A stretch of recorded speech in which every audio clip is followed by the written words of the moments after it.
जननी जन्म सौख्यानां वर्धने कुल संपदां पदवी पूर्व पुण्यानां लिख्यते जन्म पत्रिका ओम वेदात्मनाय विद्महे हिरण्यगर्भाय धीमहि तन्नो ब्रह्म प्रचोदयात् आदित्याय च सोमाय मंगलाय बुधाय च गुरु शुक्र शनिभ्यश्च राघवे கேதவே நமஹா. உலகெங்கும் வாழக்கூடிய அம்மனருள் டிவி நேயர்கள் அனைவருக்கும் வணக்கம். நான் உங்கள் மக்கள் ஜோதிடர் டாக்டர் ராஜ்குமார் சிவாச்சாரியார் பேசுகிறேன். எல்லாரும் எப்படி இருக்கீங்க? நலமா இருப்பீங்க நம்புறேன். இன்றைய தினம் நாம் பார்க்கக்கூடியது ஆகஸ்ட் மாத ராசி பலன்கள். சுவாமி, இந்த மாதிரி நம்ம மாதத்துக்கு ஒரு ராசி பலன்கள், வாரத்துக்கு இந்த மாதிரியான ராசி பலன்கள், வருட ராசி பலன்கள், இந்த மாதிரி எல்லாம் இதெல்லாம் நமக்கு எந்த அளவுக்கு நமக்கு சக்சஸ்ஃபுல்லா இருக்கும் அப்படின்னு பொதுவாகவே நம்மளுடைய ராசி பலன் அப்படின்னு எடுத்துக்கும் போது எதை வைத்து நம்மளுடைய அந்த ராசி பலன் அப்படிங்கிறது நம்ம சொல்றோம்னு கிரக அமைப்புகளை வைத்து இந்த ஆகஸ்ட் மாத ராசி பலன்கள் எப்படி இருக்குன்றத சொல்றோம். இதுல பாத்தீங்க அப்படின்னு சொன்னா இந்த ஆகஸ்ட் மாசத்துல எடுத்தோம்னா ஆகஸ்ட் 17 வரைக்கும் ஆடி மாதமா இருக்கும். அதற்கப்புறம் ஆவணி மாசம் பிறந்தோம். இப்ப இதுல பாத்தீங்க அப்படின்னு சொன்னா மேஷம் ரிஷபத்துல கிரகங்கள் கிடையாது, மிதுனத்துல புதன், அதே போல சூரியன் பாத்தீங்கன்னா கடகத்துல சூரியன் குரு, அடுத்ததாக சிம்மத்துல சுக்கிரன் கேது, அடுத்ததாக கும்பத்துல ராகு, அடுத்தது மீனத்துல சனி இருக்க.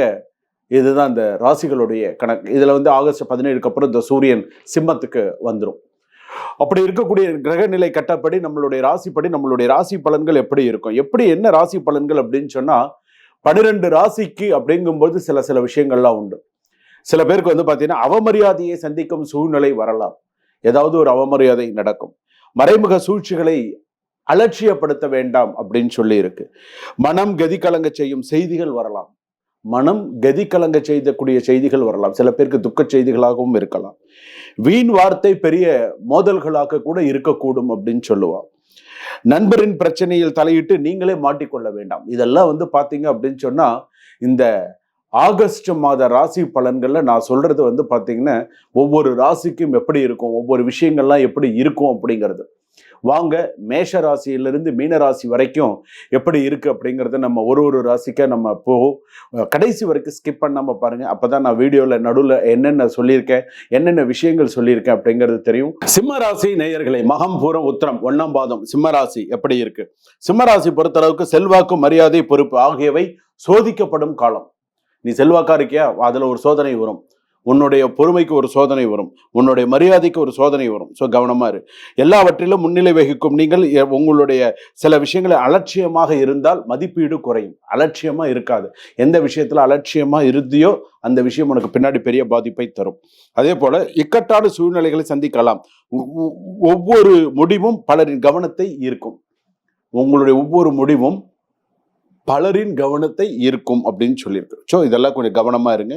அதே போல பாத்தீங்க அப்படின்னா குடும்பத்துல உங்கள் கட்டுப்பாட்டு குணம் வீட்டில் எதிர்ப்பை உருவாக்கலாம். நான் சொல்றதை தான் செய்யணும், நான் சொல்றதுதான் எல்லாம் பண்ணணும், உன் இஷ்டத்துக்கு நீ இதை செய்யக்கூடாது, அதை பண்ணக்கூடாது, அப்படி பண்ணக்கூடாது, நீ போட்டுக்க கண்டிஷன் மேல கண்டிஷன் போட்டு ஆச்சா போச்சா நீ வாட்டு பேசிட்டு இருந்த. யாரும் பைசாக்கு ஒன்றை மதிக்க மாட்டாங்க. எதை எப்படி சொல்லணுமோ அந்த மாதிரி குடும்பத்துல அனுசரணையா போறது நல்லது. உன் கோபத்தை குடும்பத்துல காட்டக்கூடாது.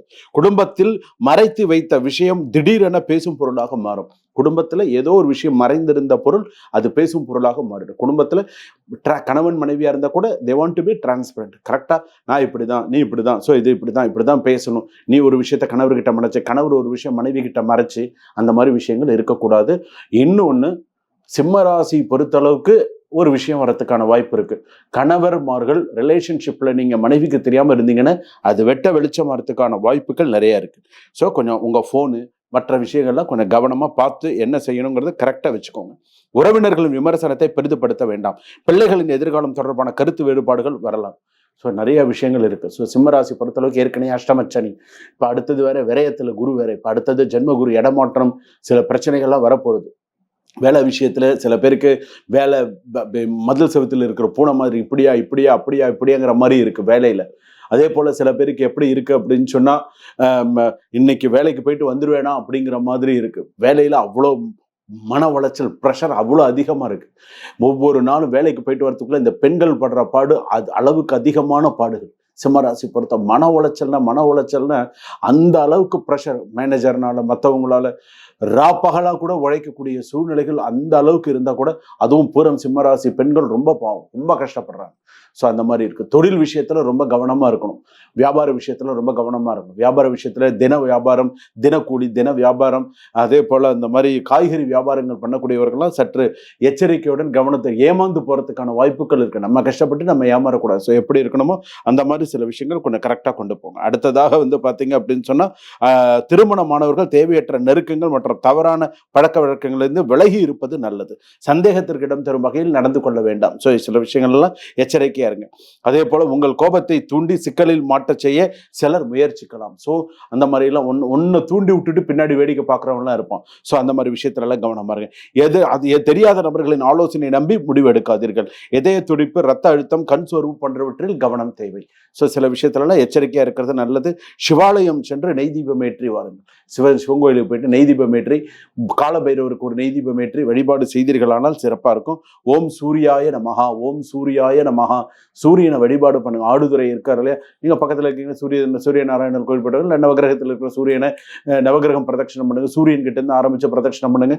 சிறப்பா இருப்பீங்க வாழ்க்கையில். அடுத்ததாக இன்னொரு விஷயம், இந்த மாசத்துல உங்களுக்கு பொறுமையும் மௌனமும் உங்களுடைய மிகப்பெரிய ஆயுதமாக இருக்க வேண்டும். ஸோ அந்த அளவுக்கு எச்சரிக்கையா கரெக்டா இருந்துக்கோங்க. சுபம், வாழ்க வளமுடன். இதுவரையில் நாம் பார்த்தது பொதுவான ஆகஸ்ட் மாத ராசி பலன்கள். இதுல என்ன ஒரு விசேஷம்னா, சொன்ன ராசி பலன் அத்தனையுமே சில பேருக்கு அவங்கவுங்களுடைய வாழ்க்கையில் நடந்த மாதிரியே இருக்கும். சுவாமி, நீங்கள் சொன்ன சில விஷயங்கள் என் வாழ்க்கையில் அப்படியே நடந்த மாதிரி இருக்கு. இது நிறைய பேர் எங்கிட்டயே சொல்லியிருக்காங்க. நீங்கள் பொது ராசி பலன்கள் சொல்றீங்க, ஆனால் அது என் குடும்பத்தில் எனக்குன்னு சொன்ன மாதிரி இருக்கு அப்படின்னு சொல்லுவாங்க.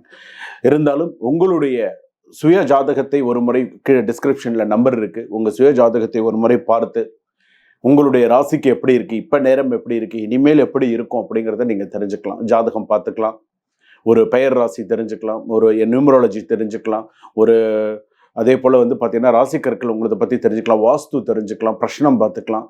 ஸோ இந்த இதில் நீங்கள் நிறையா தெரிஞ்சுக்கலாம். டிஸ்கிரிப்ஷனில் நம்பர் இருக்குது. உங்களுக்கு ஏதேனும் சந்தேகங்கள் இருந்தால் டிஸ்கிரிப்ஷனில் நம்பர் இருக்குது, நீங்கள் ஃபோன் பண்ணி கேளுங்க.